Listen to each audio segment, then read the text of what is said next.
Good evening, students. So in the previous video I have completed the part regarding the energy expression for the KTC, right? So today I am going to discuss about the most probable velocity.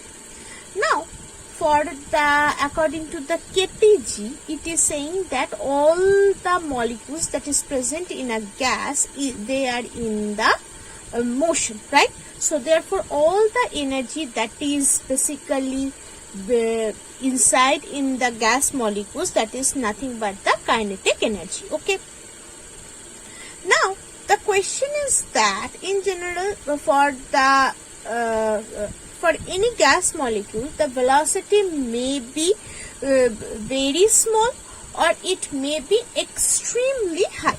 But it has been shown by scientist Maxwell and by the velocity distribution curve of the Maxwell that in general no gas molecule can show the extreme higher velocity or extreme lower velocity. It basically be in middle between this high and low, right? So therefore all the molecules or most of the molecules, whatever the velocity exhibits by most of the molecules is known as the most probable velocity, right?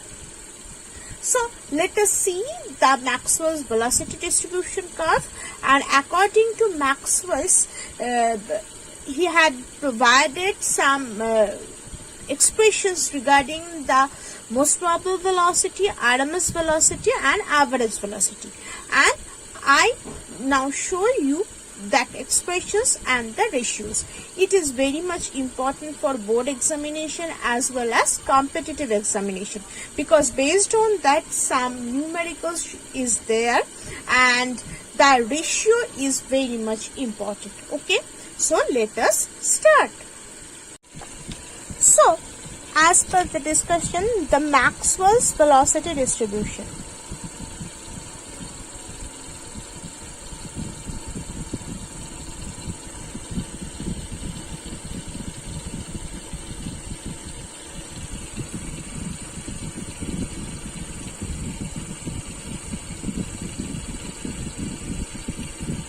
It is saying that if it is the velocity part and if it is the number of molecules. So the curve will be like this. Okay. So this is the maximum thing. So this is basically Cm. What is this Cm? Cm basically the most probable velocity.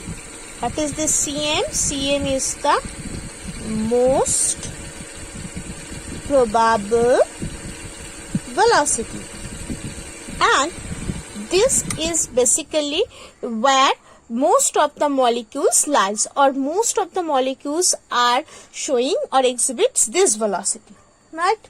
Next is basically C bar, which is basically the average velocity, and the last one is the C RMS velocity. That is, so C bar is the average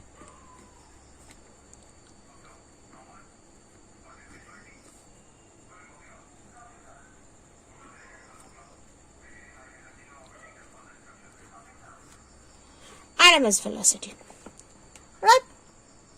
So according to the Maxwell's velocity distribution, Maxwell has proved that this Cm is, the proof is not in new syllabus, it is basically in the honored syllabus, 2RT by M, right? Now what is this C? That is CRMS, already you know, 3P by rho, and you can replace this by 3RT by V rho, right? And what will be the C bar? And this is basically root over of 3RT by M. What is the C bar? C bar is basically defined as root over of 8RT by m pi. Okay, so if you do the ratio of these three, that is Cm is to C bar is to C, that will be basically root 2 is to root over of 8 by pi is to root over of 3. So therefore, if you further discussed or further simplify this part, is to root over of 3 by 2. So the ratio of most probable velocity, average velocity and RMS velocity is defined by this ratio, that is 1 is to 2 by root over of pi is to root over of 3 by 2. You may convert it by as the decimal. Okay. So based on that, there are some numericals which I will continue in the next video. Okay, so now coming to the deduction of different gas laws from the KTG. So first law is nothing but the Boyle's law, right? So according to the, so first is your very known Boyle's law. So what does this Boyle's law is saying? According to the KTG, that is temperature is directly proportional to E, and E is basically 3 by 2 PV, right? So you may say that PV, if this is constant, so PV is directly proportional to the T. Now if T is constant, according to Boyle's law, T is basically the constant term, so PV equal to constant. So hence it, from this you can say that P is directly proportional to 1 by V, which is nothing but the Boyle's law. So from the statement in previous classes, we have studied that P is directly proportional to 1 by V. From there we are getting this term. Now from this term we are deriving this statement, right? Same thing, the next is that Charles' law.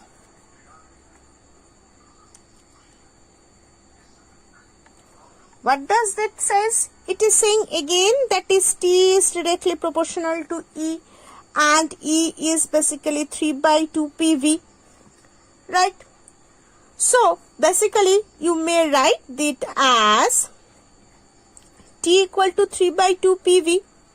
Okay, now this 3 by 2 is a constant term, and for Charles' law this P is constant, so which implies basically T is directly proportional to V.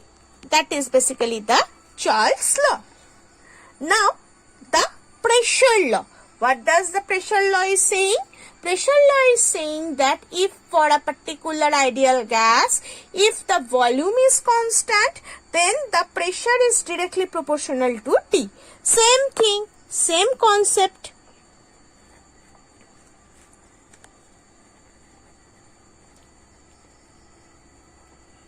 Same thing, from this expression T is directly proportional to P if V is constant. So here V is constant. Now Avogadro law. So what is Avogadro law? You all know that for same temperature, same pressure in same volume of two gases containing same amount of molecules, right? So this is your Avogadro law.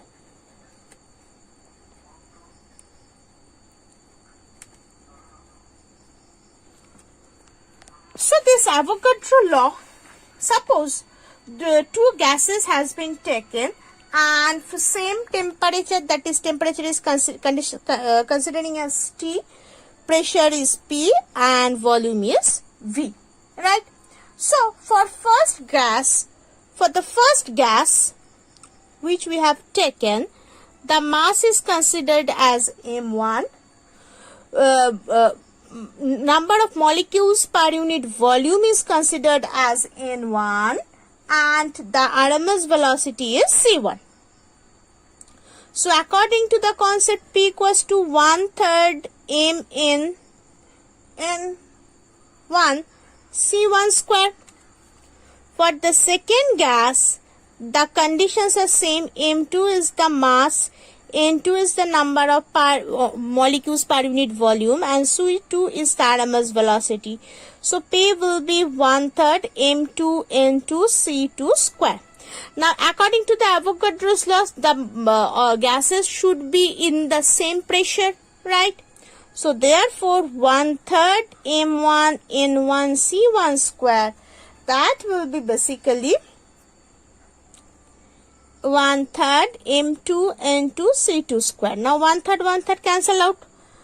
Now if I considering it is saying that for the two gases, if be in the same mass, same volume and same pressure and same temperature, their velocity will be same.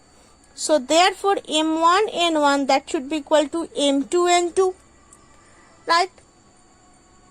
So from this concept we may say that N1 equal to M2, which is nothing but the Avogadro's law. Okay. So in the next video I will continue with the Dalton's law of partial pressure and limitations of the ideal gas law and the other numericals. Thank you.